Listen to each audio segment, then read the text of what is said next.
Hey, Sean Anderson here, local Northern Illinois filmmaker, and today I'm going to be telling you 7 things about my short film, Penguinarium. Number 1, I got the film's name from an actual penguin exhibit at the Detroit Zoo. I never actually heard the term Penguinarium before. It's kind of like a mashup of penguin and aquarium, but at the Detroit Zoo they actually have one. They call their penguin exhibit the Penguinarium. Here's a picture of me and my brothers goofing off there quite a while ago. Anyway, when I came up with this idea for a creepy penguin statue short film that involved a penguin exhibit at the zoo, Penguinarium just seemed like the perfect name. It's kind of weird sounding and it's kind of creepy sounding too. Number 2, we shot this movie in late October in South Carolina. So Penguinarium is supposed to be set in Northern Illinois in the summer. We shot it in the South in the fall, but actually the colors hadn't really changed that much, so you can kind of believe it's still set in summer in Illinois. There are a couple shots with pumpkins in them. We should have moved those pumpkins. We forgot. There's also an autumnal wreath. But if you look past those details, you can just pretend it's set in Illinois in the summer. Number 3. The majority of the film is shot with a wide-angle 20mm lens. Now, when I make film projects, sometimes I like to limit myself to just one specific lens. And in the case of Penguinarium, I chose a Vivitar 20mm f3.8 lens. Now that has some limitations. The lens wasn't very fast, and it was super wide angle, so all my shots had this crazy distortion to them.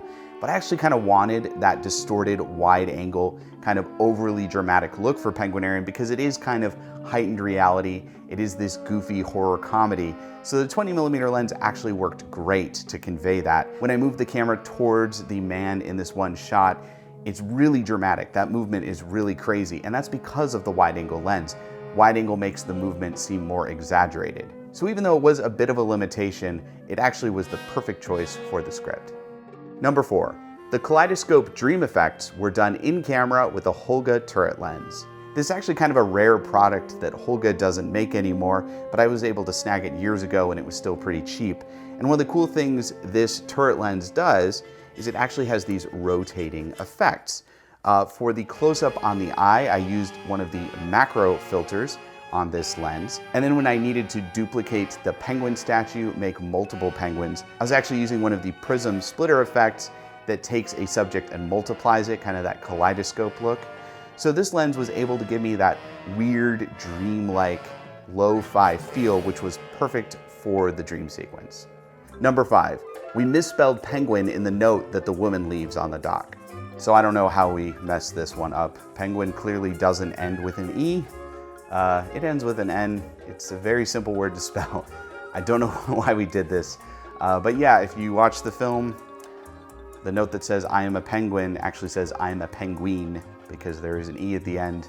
And there are no excuses. This just happens sometimes in filmmaking. It can be kind of frustrating, especially when you shoot for days and days on a project and then you get the footage back and you're editing it and you realize, whoa, we made a really dumb mistake.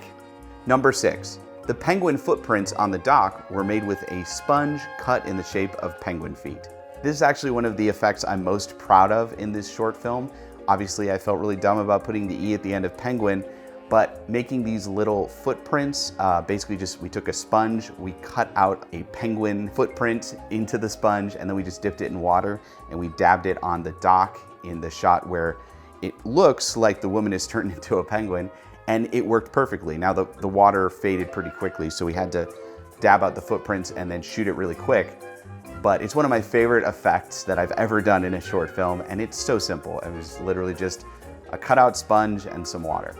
Number 7, all the music in Penguinarium is actual 1960s stock music. Now I think it's 60s, I couldn't really be sure. It might be earlier, it might be later, but regardless, it has this really great old-fashioned feel to it. And because Penguinarium is a silent film, it really relies on the music to kind of drive the emotion. And it was great to have this real bombastic, classic orchestrated music to put behind the film. It really gives it that extra classic film flavor. Okay, that was 7 things about Penguinarium. Now a little bonus number 8, you might realize that the creepy penguin statue is with us as we speak.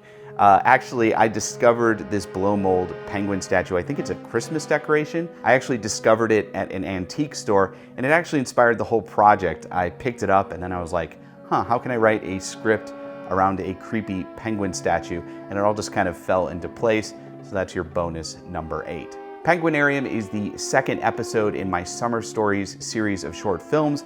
I'm going to be releasing these short films all summer, all of July, all of August, maybe a little bit into September, so stay tuned to see the rest of them. Now, if for some reason you've watched this entire behind the scenes video and you actually haven't seen Penguinarium yet, click here to watch it. Also, click right here to subscribe to my YouTube channel to get more videos just like this one. I'm Sean Anderson, and if you find a creepy penguin statue on your front porch, you should probably call 911.